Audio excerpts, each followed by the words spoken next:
Hello, people. Hello, Martins, Mer, Dom Reis. Aí começou, mais 15. Oi, Jaque. Oi, Dei Henrique. Oi, Jaque Guerra.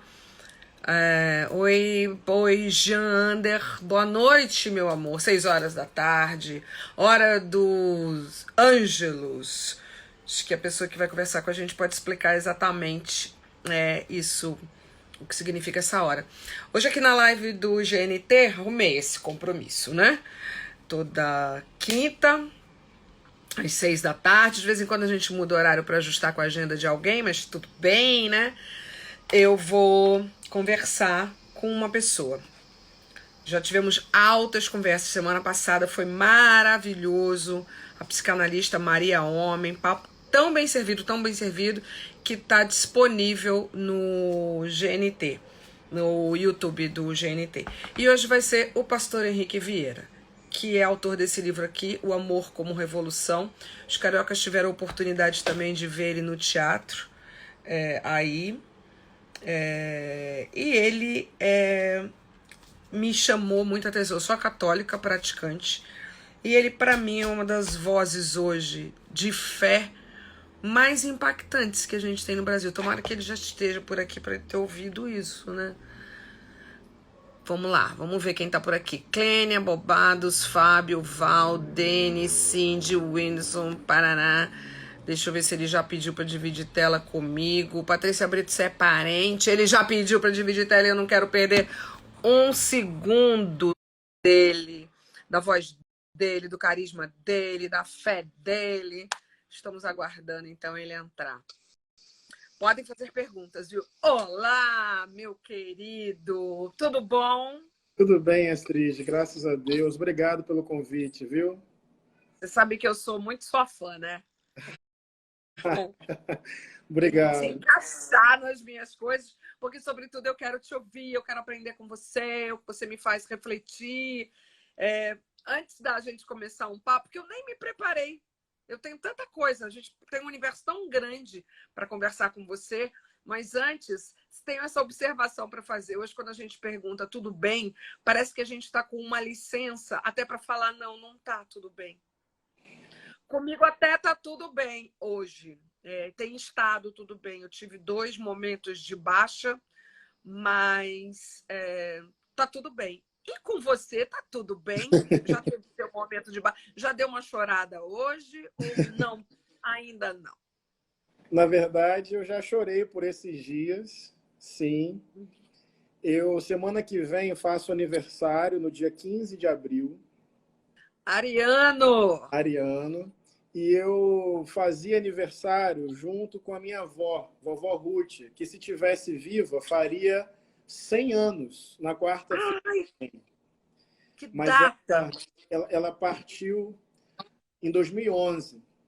Então, nesses dias, eu sinto mais saudade. Ela era muito minha amiga.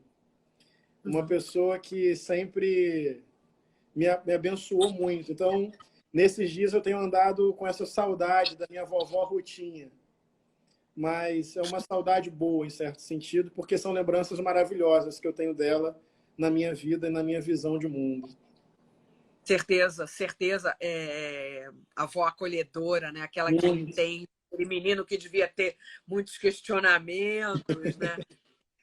Uma coisa sobre a morte muito interessante que me falaram quando a minha mãe morreu, e é muito curioso, porque eu não lembro, eu já contei essa história milhões de vezes, e centenas de vezes, talvez, e essa pessoa nunca apareceu para falar, fui eu que falei isso para você. Na hora do velório, alguém falou assim para mim, calma, se acalma. A dor agora é horrível, é lancinante, é a pior possível. Mas ela vai passar e aí virá a saudade. Isso. Exatamente. Boa. A saudade é boa, né? Ter saudade até que é bom, é melhor do que caminhar sozinho. Sem dúvida. Eu costumo dizer que saudade é um sentimento paradoxal, porque é uma dor, em certo sentido, por causa da ausência, mas também é bom, porque a gente só sente saudade daquilo que nos marcou positivamente. Então, a saudade carrega esse paradoxo. E eu também costumo dizer que a saudade é uma presença na ausência. Então, a vovó Rutinha não está aqui fisicamente, mas tudo que ela simboliza e representa está o tempo inteiro na minha vida, na minha história, nas minhas decisões. Então, a saudade é uma forma de trazer à memória e à existência quem hoje não está mais ao meu lado. Então, a saudade é um jardim de memória. Olha, tão curioso, tem tanta gente falando que detesta sentir saudade. Ah, é? É estranho, né? Porque saudade a gente sente das coisas que a gente gosta. Pois é, eu acho que tem um paradoxo na saudade. É, aí é sentir, aí nem sei o que é. Aí você está querendo se martirizar com memórias que não são legais, então é melhor trabalhar melhor isso, Sim, conversar com alguém sim. para tirar esse peso de você, porque saudade não era para ser isso. Não, Saudade é um negócio que acalenta a alma da gente, né? sim, com certeza. Alguém já escreveu isso. Saudade dá um quentinho no meu coração. Mas, pastor, você deve estar fazendo muitas reflexões sobre esse momento que a gente está vivendo. Qual que é a mais recorrente, assim, o que mais tem voltado a sua preocupação? São muitas reflexões mesmo, Astrid. Eu tenho refletido sobre dois aspectos, principalmente nesse momento. O primeiro aspecto é a capacidade.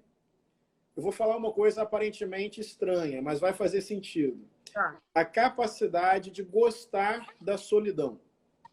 Esse Sim. é o primeiro aspecto. Porque muitas vezes a gente fica muito sugado pela velocidade da nossa sociedade e perde prazer em ter a própria companhia.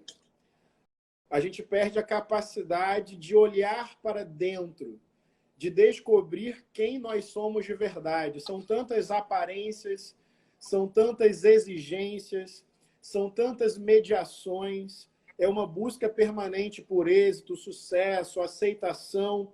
E, às vezes, nessa velocidade da sociedade, a gente se perde da gente mesmo. E a gente tem medo de encarar um pouco o nosso próprio silêncio, a nossa própria solidão.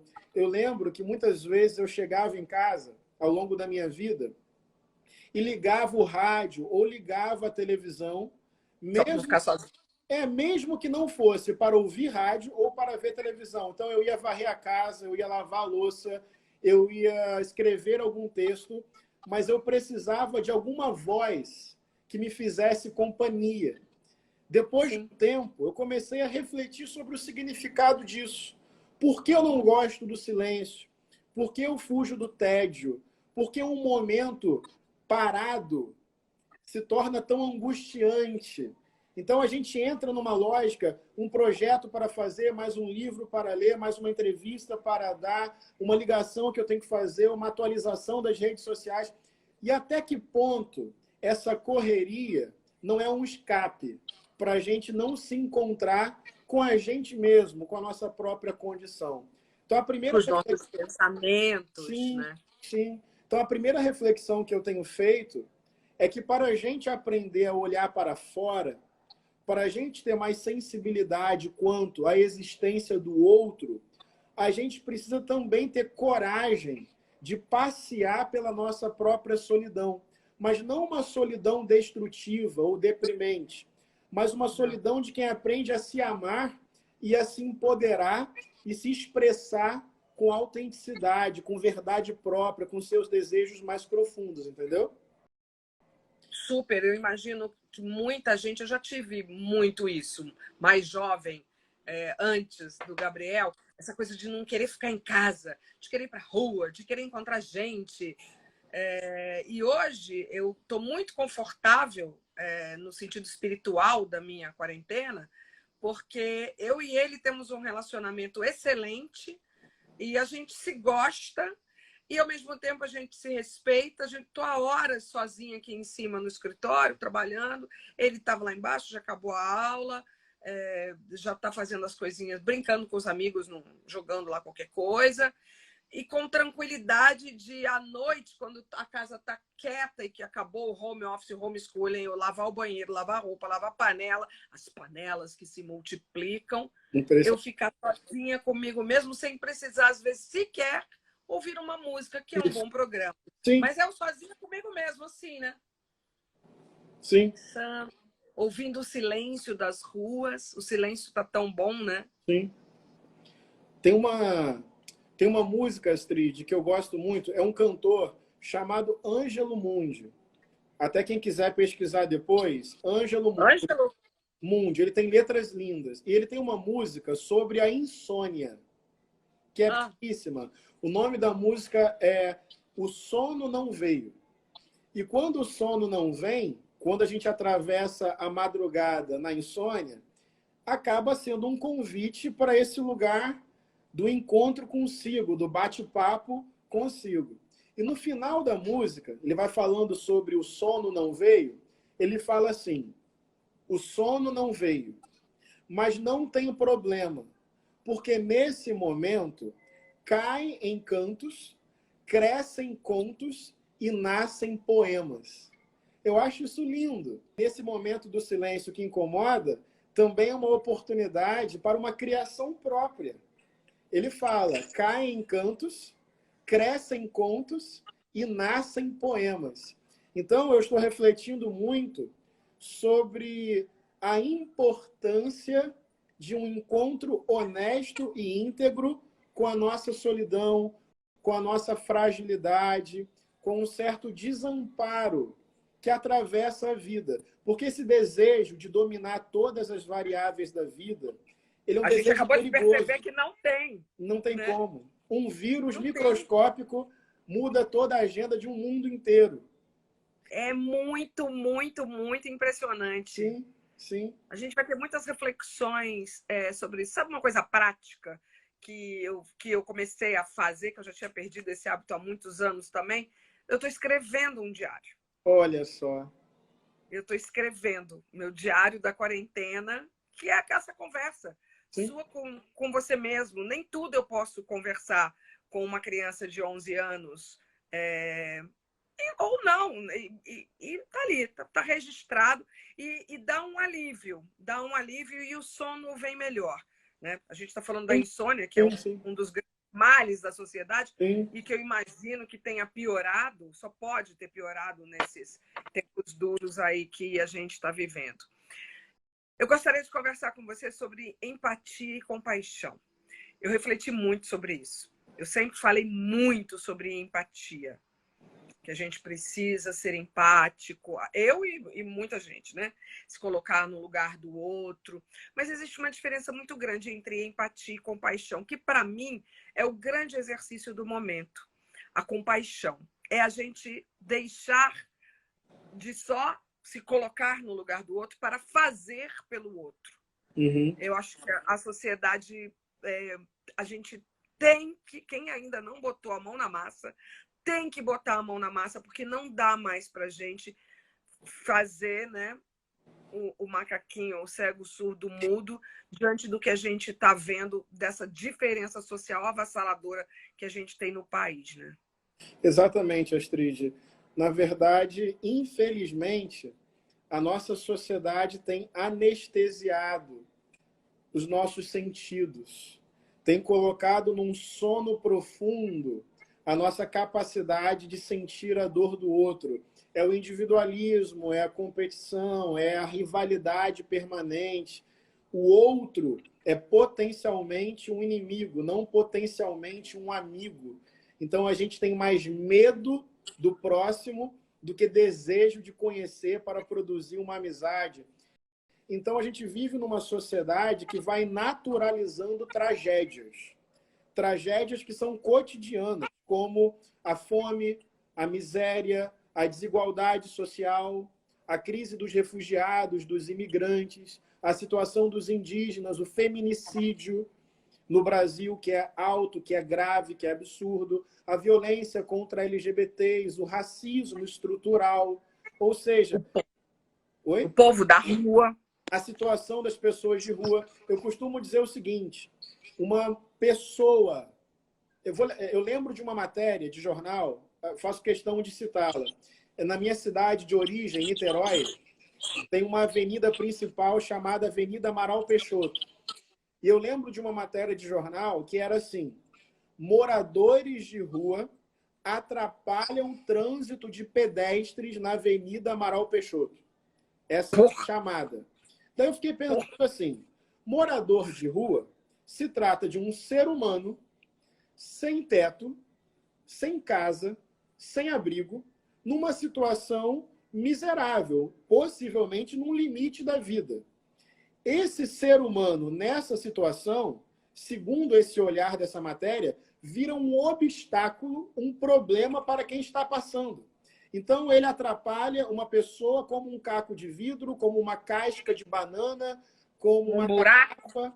Só que é um ser humano, numa situação, no mínimo, que deveria nos causar preocupação. Por quê? O que está acontecendo? Por que as pessoas não têm acesso à moradia? Será que é um problema individual ou será que temos um país muito injusto e muito desigual? Mas nós vivemos numa sociedade em que há a naturalização de tragédias. A gente se acostuma com o absurdo. Eu costumo dizer que mais é quando o absurdo deixa de ser absurdo. Ele ganha status de paisagem urbana. Você ouve? Você me ouve? Ouço. Então, eu concordo com você. Eu acho que a compaixão não é pena, porque pena é um sentimento vertical, de cima para baixo, de quem se sente superior. A compaixão é um sentimento horizontal, de você perceber a dor do outro e concordo com você. É muito mais do que um sentimento. É uma decisão de vida, de colocar a mão na massa e ajudar, tanto no sentido do socorro a quem precisa, que é aquela ajuda emergencial, que muitas vezes salva a vida de quem está sofrendo, de quem está passando fome, e também uma mudança estrutural, para que a gente possa produzir uma sociedade sem fome, sem miséria, sem tanta injustiça. Mas eu acho que nós temos que sair dessa pandemia mais humanos, enxergando mais a vida do outro, sentindo mais a existência do mundo dentro do nosso peito. Isso não pode ser um texto, tem que ser uma decisão individual e um projeto coletivo de sociedade. Isso não pode ser uma esperança, isso tem que ser uma esperança produtiva. Isso, a gente tem que produzir, a gente tem que conjugar o verbo esperançar, mas com ação. Isso. Porque não dá, que pena que eles estão, que pena que tem a favela. Eu acho que uma das discussões fundamentais quando a gente sair dessa, e a gente vai sair, é sobre as condições de vida dessas pessoas que moram em favelas, em comunidades, ou como quiser que chame. Eu vi essa semana na Globo News uma reportagem numa favela do Jacarezinho, aí no Rio. Aquelas do esgoto a céu aberto, com aquelas tapelinhas passando de um lado para o outro. Aquilo não pode existir mais. É antiético. Aquilo é antiético. Aquilo eu não posso estar aqui no meu 2 andares, né? E uma pessoa está naquela tapera. A gente tem que reajustar essa sociedade. E cabe a nós que fazemos parte dessa mesma sociedade que está lá, a pessoa, como é que as pessoas não pensam no que aquela... Eu gosto muito. Eu queria fazer um projeto, eu tinha um projeto de um documentário de fazer uma viagem pelo Brasil, perguntando para aquela pessoa por que ela está ali. Sim. O que levou aquela pessoa para a rua? Todo Natal eu distribuo maçãs. Maçã, eu acho simbólico. Pego meu filho, desde pequenininho, a gente sai no carro dando maçã. E é comum eu ser reconhecida. E eu faço esse questionamento para o Gabriel. Eu falei, você vê, Gabriel, eu trabalho num canal a cabo, precisa pagar para me ver. Como é que aquela pessoa me conhece? Boa pergunta. O que levou ela para aquela situação? Interessante. Será que ele teve uma desilusão amorosa? Será que ele perdeu o emprego e perdeu as oportunidades? Será que ele bebia e bebia demais e essa bebida transformou ele? É tão doido, né? E por que as pessoas não percebem, não fazem essa reflexão? Esse eu, que a gente pensa muito só no eu preciso me dar bem, eu acho que agora as pessoas perceberam, você se deu bem, você tem seu dinheiro, mas o seu dinheiro não vai comprar uma UTI ou não vai comprar uma passagem para um lugar que esteja limpo, porque o mundo está É contaminado, porque verdade. amor, estamos todos, desculpa a palavra, na merda. Estamos. O dinheiro não está fazendo diferença Sim. para quem pensa dessa forma, mas está fazendo diferença Sim. porque a gente tem gente passando fome, Exatamente. pastor. As pessoas já estão passando fome. Eu posso contar uma história em cima disso, Astrid? Adoro. Tem um trecho do Evangelho que tem um cego, pobre, mendigo, sentado à beira do caminho, chamado Bartimeu. E ele ouve que Jesus está se aproximando. Ele percebe isso pelo barulho da multidão. E além de pobre, ele era uma pessoa amaldiçoada socialmente. Porque naquela cultura, quando a pessoa estava doente, enferma, isso era visto como maldição. Então, se ele estava cego, é porque algum mal ele havia feito. Então, ele era excluído economicamente e estigmatizado culturalmente. E ficava ali à beira do caminho todos os dias como mais um dado da paisagem. Só que ele ouviu que Jesus estava se aproximando. E ele começou a gritar: Jesus, tem misericórdia de mim! Jesus, tem misericórdia de mim! Sabe o que acontece? De acordo com o Evangelho, as pessoas ao redor ficaram incomodadas e pediram para ele ficar quieto, pediram para ele calar a boca. Por quê? Porque ele era um ninguém. As pessoas não queriam ouvi-lo, as pessoas já tinham uma verdade sobre a vida dele. As pessoas não queriam fazer as perguntas que você, por exemplo, quer fazer. Elas não queriam escutar, porque elas achavam que já sabiam quem ele era e que ele era culpado por estar naquela situação. Só que o Evangelho conta que Jesus, assim, no meio de uma multidão, muita gente, vamos imaginar aqui holofotes, câmeras, microfones, era um momento de muita popularidade da vida de Jesus. Jesus para tudo. Aqui na minha imaginação, atualizando o texto, ele manda desligar a câmera, pede para os repórteres saírem e ele vai ao encontro de Bartimeu. Então, esse momento já é muito constrangedor, porque as pessoas estavam mandando ele calar a boca e Jesus, a figura top do momento, manda todo mundo ficar em silêncio e vai até Bartimeu, que era cego. A história tá chata ou eu posso terminar? A história tá maravilhosa e tem outras aqui como essa. Isso aí. Aí, Jesus chega na frente dele, fica aquele silêncio, todo mundo observando. Jesus faz uma pergunta muito curiosa. Ele fala assim para Bartimeu: o que você quer que eu te faça? Eu, quando li esse texto, perguntei assim: mas Jesus, que pergunta óbvia. O homem é cego. Está correndo aí a notícia de que você cura. Então é óbvio que ele quer voltar a ver. Quando eu li o texto pela primeira vez, eu fiquei assim: essa pergunta não tem a menor necessidade. Só que Jesus está dando uma lição muito grande ali. Jesus olha para aquele homem, vai ao encontro daquele homem e ele pergunta. Por que ele pergunta, mesmo sabendo a resposta? Porque aquele homem tinha voz. A sociedade é que não tinha ouvido. Então ele queria que todo mundo tivesse a chance de ouvir o que aquele homem tinha para contar sobre a sua infância, sobre a sua adolescência, sobre os seus traumas, sobre os seus erros, sobre os seus sonhos.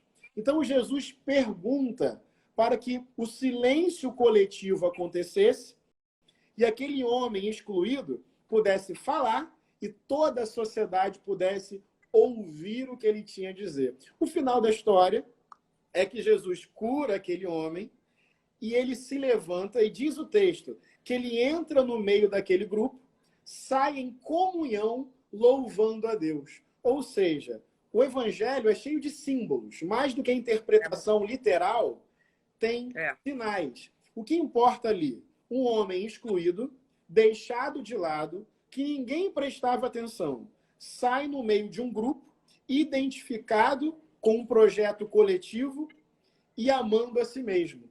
Então, nós vivemos numa sociedade que deixa muita gente à beira do caminho, pessoas que estão gritando, pessoas que estão dizendo: eu existo, eu tenho direito à água, eu tenho direito à terra, eu quero um teto, eu quero um remédio, eu quero arroz, feijão, eu quero um pedaço de carne, eu quero ter acesso a um médico. E parte da sociedade entrou numa anestesia e acha que já sabe o que essas pessoas são. E quando você conta... Eu lembrei dessa história porque você falou uma coisa que eu acho muito linda aí. Eu quero ouvir o que essas pessoas têm a dizer sobre a sua história de vida. Isso é maravilhoso. Desculpa se eu me alonguei aqui nessa história. Não, imagina, aqui a gente tem tempo, o canal é nosso, né? Não tem intervalo comercial, não tem que chamada, nada. Pastor, tem gente falando que não consegue achar seu livro em Salvador. O livro dele é muito maravilhoso. Eu comecei a live mostrando o livro, é da Objetiva. Tá esgotado? Não, já esgotou a primeira leva, graças a Deus, mas já houve a reimpressão e dá para comprar pela Amazon. É Amazon, gente, é Amazon. Astrid, Oi. a Companhia das Letras, nesses dias, liberou o e-book gratuito do meu livro. Ah, é verdade. Do meu, É do verdade. Emicida, do Lázaro. Aliás, que ele citou música, ele tá no álbum Amarelo do Emicida, falando um texto que é muito lindo e que também está aqui no livro. Fala um textinho só, vai. Só um trechinho. Da música do Emicida? É. Vejo a vida passar num instante. Será tempo bastante que tenho para viver? Não sei, não posso saber. Quem segura o dia de amanhã na mão, não há quem possa acrescentar 1 milímetro a cada estação. Então, será tudo em vão? Banal? Sem razão? Seria. Seria se não fosse o amor. Mas o amor cuida com carinho, respira o outro, cria o elo, o vínculo de todas as cores. Dizem que o amor é amarelo. Ah, amor. E eu lhe falei, né? E eu só escrevo amor em caixa alta. Boa, boa. Não tem como eu escrever há anos. Amor, para mim, é em caixa alta. Sim. Pastor, a gente está na Páscoa, né? Os judeus comemoraram ontem o Pesach. Amanhã é a Sexta-feira Santa. Como vai ser essa Páscoa, hein? Pois é. Ela carrega uma lágrima pela impossibilidade de estar junto das pessoas que a gente ama. A minha igreja, por exemplo, desde o início, decidiu não se encontrar mais presencialmente, por razões óbvias de respeitar as diretrizes da Organização Mundial da Saúde, cuidar da vida dos membros e das pessoas. E, nesse momento, cuidar significa não se encontrar. É a realidade desse momento. Então, é uma Páscoa que carrega um pouco essa dor do não encontro coletivo. Porém, a Páscoa, ela é também uma metáfora da própria vida, dentro da tradição cristã. Porque tem a Sexta-feira da Paixão, tem a dor, tem o sofrimento, tem a lágrima, tem a injustiça, tudo isso simbolizado na cruz. Jesus vive essa paixão humana, esse drama humano. Jesus se sente sozinho, Jesus sente medo. Jesus não gostou da cruz, não desejou a cruz. Ele foi contra a própria vontade. Tem um texto um pouquinho anterior, no Jardim das Oliveiras, aquela frase célebre dele: Pai, se possível, afasta de mim esse cálice. Então, a Sexta-feira da Paixão anuncia, ou reconhece, melhor dizendo, que a vida tem uma margem de dor, de rupturas, de tristezas e de injustiças, porque Jesus estava sendo ali injustiçado e depois foi alvo de tortura e de execução. Experimentou o auge do sofrimento humano. Então, tem a Sexta-feira da Paixão, tem uma lágrima que precisa ser reconhecida, tem uma dor que precisa ser admitida. Porém, tem o domingo da ressurreição. O final do evangelho não é a cruz. A palavra final não é a morte. Também não é o desespero. Também não é a desesperança. Não é o abismo existencial. O final do evangelho é um domingo de manhã ensolarado, cantado por Alceu Valença, por exemplo, na música Anunciação, das plumas leves da paixões que vem de dentro. Ou seja, a vida também se renova, as estações se sucedem, o sol amanhece o dia e a madrugada tem a sua beleza. Ou seja, apesar da dor, a vida é bonita, a vida é gostosa, a vida tem prazer, a vida tem motivo, a vida tem abraços apertados, beijos apaixonados, a vida tem a saudade de coisas boas, a vida tem a primavera, a poesia, a pintura, a vida tem um diário em meio a uma quarentena, a vida tem arte, tem vinho, tem teatro, tem cinema, a vida tem a lua, as estrelas, as galáxias, o mar, as ondas do mar, o som das ondas do mar, a vida tem o vento, a brisa, a vida tem domingo de manhã também. Então, para todo mundo que está me ouvindo, tem a sexta-feira da paixão, tem a dor, mas a gente precisa acreditar que estar vivo, que ser vivo, que respirar, que beber um copo d'água, são milagres cotidianos que tornam a vida um evento único, extraordinário, raríssimo, belo e absolutamente apaixonante. Agora respira, pessoal. Todo mundo respira. Vamos vibrar para que domingo seja um dia de sol, mesmo que ele não apareça. Sim. Né? Que seja um dia quente, que a gente consiga, através dessa tecnologia tão criticada, mas que hoje nos une, a gente consiga dar esses abraços, Sim. né? A gente consiga desejar uma feliz Páscoa, sobretudo para as crianças que curtem tanto, que gostam tanto da simbologia do ovinho da Páscoa, o coelhinho da Páscoa. Sim. A primeira-ministra da Nova Zelândia, ela é uma mulher muito jovem, Jacinta. Ela, essa semana, dando uma coletiva, perguntaram como é a Páscoa, como é que vai ser. Todos os governos preocupados do mundo, preocupados com essa locomoção, a palavra de não sair, de guardar esse abraço para daqui a pouco. Aí ela vira e fala com um sorriso no rosto, mas o coelhinho da Páscoa e a fada do dente estão liberados. Pode ser até que ele não chegue, mas se atrase, porque está com muito trabalho no mundo todo, mas ele coelhinho, está liberado. Sim. Então, que a gente espere esse amor que a gente tem dentro do coração, né? Sim. E que acredite que isso vai passar. Vai. O sol há Vai de brilhar. passar. Parece que a gente entrou num portal, eu tenho essa imagem, assim, falaram tanto daquele dia 20 de fevereiro de 2020, 20/2/2020, um portal, eu já nem lembro mais o que falaram. Ia acontecer alguma coisa no planeta, aconteceu. Olha aqui a gente nesse outro mundo que não mais será igual àquele que passou, né? Não vai dar para voltar. A gente está, de certa forma, também acho que vivendo um luto dessa vida nossa passada, mas cheio do esperançar. Sim. Eu estou cheia de esperança, Sim. de botar a mão na massa e ver se esse sol aí pode brilhar para todos, né? Para todos nós. E o Paulo Freire dizia, Astrid, você já até falou aí, né, que esperança não é do verbo esperar. Esperança é do verbo esperançar, que é fazer a esperança acontecer. Isso também está nas nossas mãos e eu acredito, eu sou apaixonado pelo futuro. E sei que a única forma de chegar ao futuro é fazendo algo no tempo presente. Então, estamos juntos nessa esperança de um amanhecer na vida, de todas as pessoas. Olha, muita gente apaixonados, que live maravilhosa, que pastor maravilhoso, que pastor incrível, coração, um beijo, amém. O nome do livro já tem gente ajudando, é o Amor como Revolução. Pastor, que bênção lhe ouvir.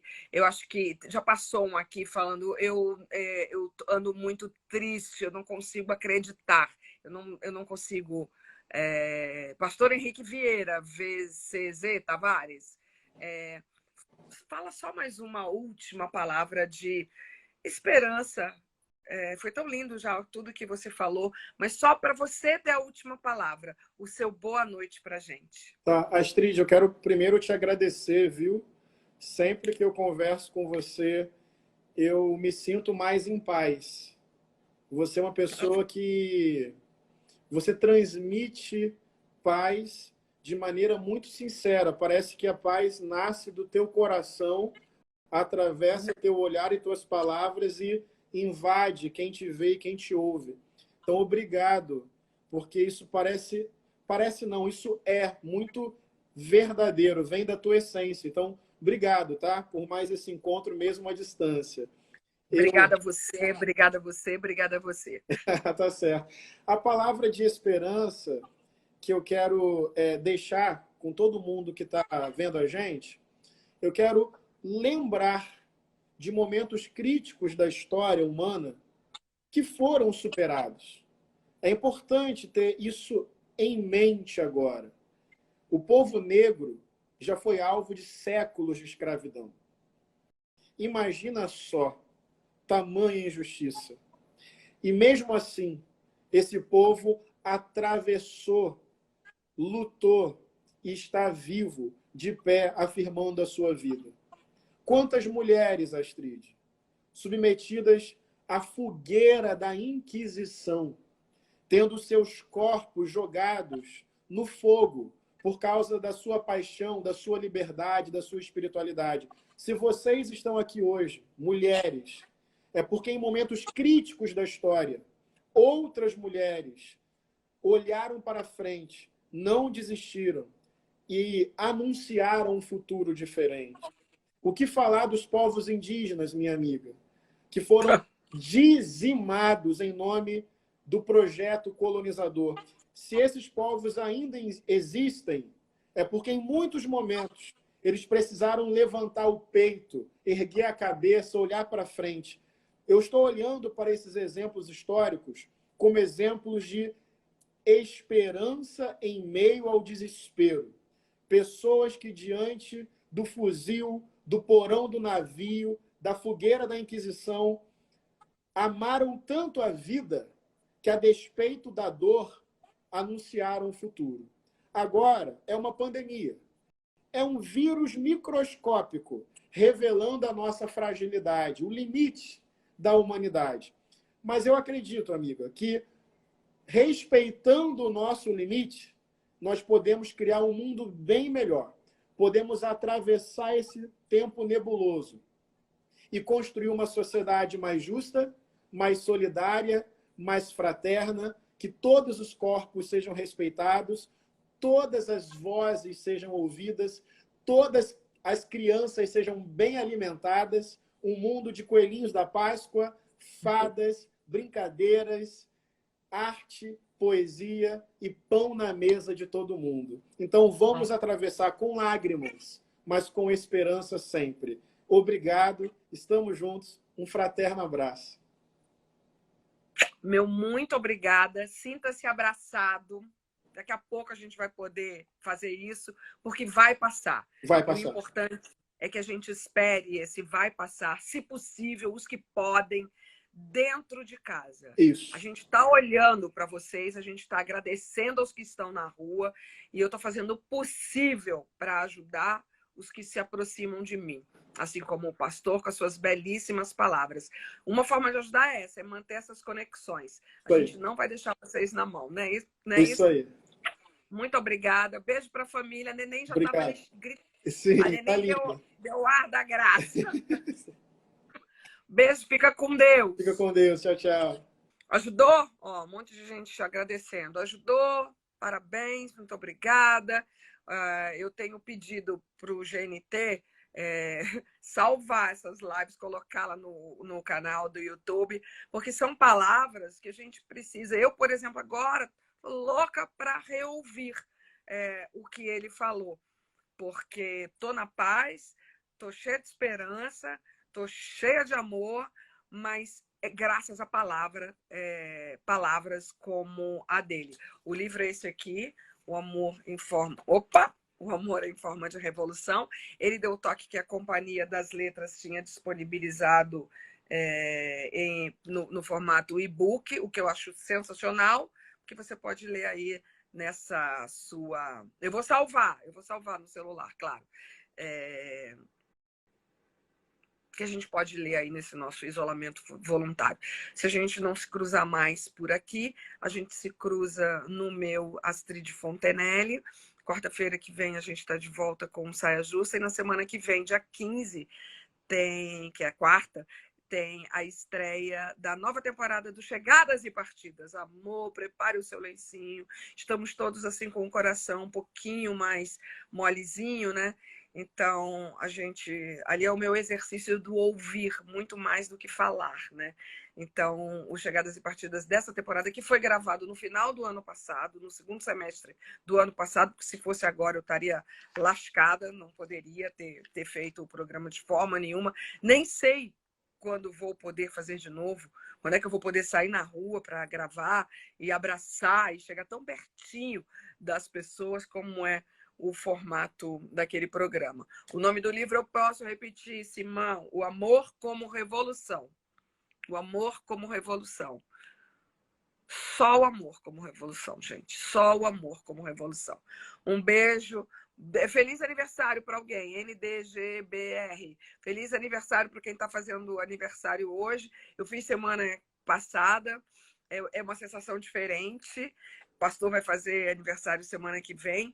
Mas as pessoas estão com mais tempo para nos ligar, falar coisas que ainda não tinham sido ditas, porque estão com tempo para si, né? Sem medo de pensar em si. Então, beijo, boa noite, fiquem com Deus, até a próxima. Semana que vem, hein?